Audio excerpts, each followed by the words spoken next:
I used to sell drugs when I was younger, man. Kind of like teenage years. Maybe once or twice in my young 20s. I'm not sure, but I wasn't like a big time drug dealer, nothing like that. I was a small time hustler, just getting in the game and learning the game. You know, I've been in the trap house. I've been on the corner. And one thing I remember, now that I'm grown, I'm starting to see a correlation. And I made this correlation some time ago, but what I do remember is you used to buy in bulk and then you would break it down and sell it individually. And that's how you would make money. Now, I might be a little fuzzy on the numbers. It's like 20 years ago, but if I remember, you could get an 8-ball of crack cocaine for $125. I think that was what it was. I don't know what the prices is going for today, if inflation hits the drug game or not, I don't know. But you get an 8-ball for $125. And then you break it down, you bag it up, you hit the block, or you in the trap, whatever, and you sell it individually. And you try not to do too many deals, you know what I mean? Because you end up making deals, giving them 2 for this, whatever, you know what I'm saying? But try not to do too many deals so you can get, but if I remember, you could get at least 300, depending on how you bag it up. $300, $350. So you could triple your money almost, right? Which is what made the drug game so attractive. Because I was working at Mickey D's. So I was taking my Mickey D's paycheck and I was I was buying the stuff, you know what I mean? And I break it up and then I'm hitting the block, you know what I mean? And or you know, whatever. And I'm like, oh, okay. Now, if you're bad with money, it doesn't matter how good of a drug dealer you are, right? But you're very impulsive with shopping and all of that. Like, excuse me.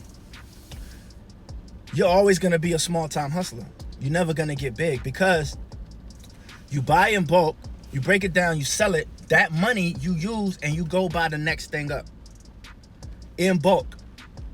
Break it down, sell it. Then you go and buy the next thing up. And you keep doing that, you know what I mean? And then you're starting to hear, you know, rappers talking about getting bricks and all this, that, and the other. And if you're good with money, and if you can get all of this, if you can make all of this money and not be like, oh, I got a bunch of money, I'm about to go get some shoes and some jeans and we're going to the club tonight, you know what I mean? Which is what a lot of cats was doing. If you could stop from doing that and just go buy the next thing up and then boom and just hustle, you would end up making a lot of money if you didn't get locked up. Which is why I stopped selling drugs, because cats was getting locked up, bro. And I'm very observant. So I was observing that my future was not gonna go well. My mama tried to tell me. But now that I'm grown, I start to realize, like, that's how everything works.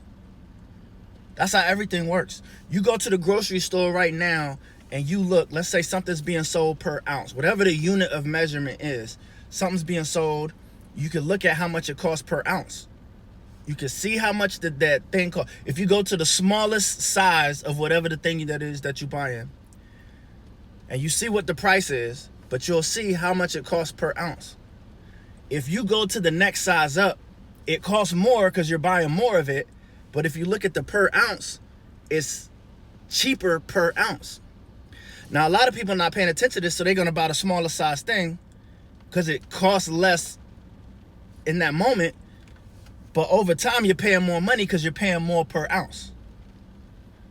Right? That's why places like Sam's Club are so popular, because they sell in bulk and you can get it cheaper per unit of measurement, whatever you buying, per ounce, per pound, whatever it is that you buying. Right? You go on any website, you buy a pack of shirts versus an individual shirt, is cheaper per shirt. So that's how everything works, right? And it's a universal rule that God put in place when he created the world, is what I'm getting at, right? Because if you sow sparingly, you will reap sparingly, right? No risk, no reward. The parable of the talents, where the master gave the servants different amounts of talents, and then he went out of town and he was like, yo, invest my money. And so he gave one like 1 like 5, one like 10. And then, you know, the one with 10 like tripled the money. This is not exactly how it went, but the one with 10, for example, tripled the money. The one with 5 at least doubled the money, but the one that had the one talent was shook. He was scared to take a risk. So he just held on to the money. So when the master came back, the one with 10 was like, yo, I tripled. The one with 5 was like, I doubled. And he was equally happy with both of them. But the one with 1 was like, yo, I was shook. I ain't want to lose the money. Here's what you gave me. And so the master was mad at the servant who didn't invest the money. He was like, yo, you could have just put it in the bank and got a low interest rate. I'd have made a couple cents on it or something. Like you didn't do nothing. So the master took everything away from him and gave it to the other two. And so, like, you got to understand these principles out here to be able to survive, but also to succeed. This is why, you know, if you notice, ex-drug dealers who were good at selling drugs and who left the drug game and became businessmen are great businessmen. They had discipline and self-control, and they could flip the money. They could have all of this money and not take it and go burn it. Instead, they take the money, they reinvest back into the company. Every drug dealer is a CEO of a drug company, and they would reinvest back into the company. A smart person keeps reinvesting back into the company until the company gets to a certain place where you can pay yourself handsomely. But you got to grind to get to that place.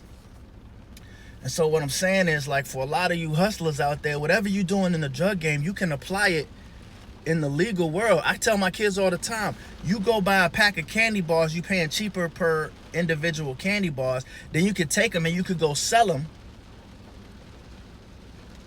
You buy a pack of them for $5, but you sell them all, you make $20. You just made a $15 profit. Now you got $15. You know, what, you gonna go buy a bunch of candy to eat? No. Go buy 3 packs. Then you get 60. You just keep going until the business is big, and then you build your operations so they're almost automated and they can function without you. Now you hire somebody to do that part. You take a little less money, but now that business is functioning by itself. You go apply the same principle somewhere else.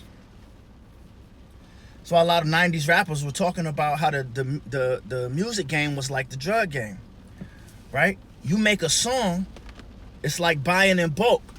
However, whatever it takes to put into that song, you're buying in bulk. But when you're distributing the song, you're distributing it individually, right? Per stream, you get a certain amount per stream. So you're trying to get more streams. So you buy in bulk, advertising, whatever else, that all of that's involved. But then, you know, rappers like Jay-Z, who's talking about, you know, how he was like the pusher. And we were like the fiends getting the music, because we're all coming to cop the music individually while he bought in bulk, so to speak. So it's the same principle. You know, you got to understand, these are universal principles that God put in place. None of this stuff, nothing new under the sun.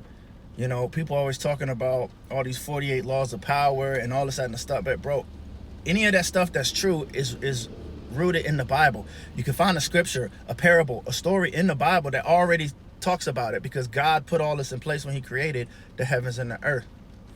And so you're just using God's principles for success in whatever area. You know what I mean? And that's just on the materialistic side, because spiritually and emotionally and mentally, you can apply these same type principles and bear fruit. You can reap what you sow. As a Christian, you know what I'm saying? I'm trying to build treasure in heaven. I'm at this point in my life, that's one of my main focuses. I'm trying to have success while on the earth. I have children to provide for, and I want to get them a running start in life. But ultimately, where I end up in eternity is what I'm focused on, because that's, you know, what I'm doing here is going to affect how I'm living there. So I'm invested. Like it's like being a Christian hustler. You know what I'm saying? I hope this helps somebody.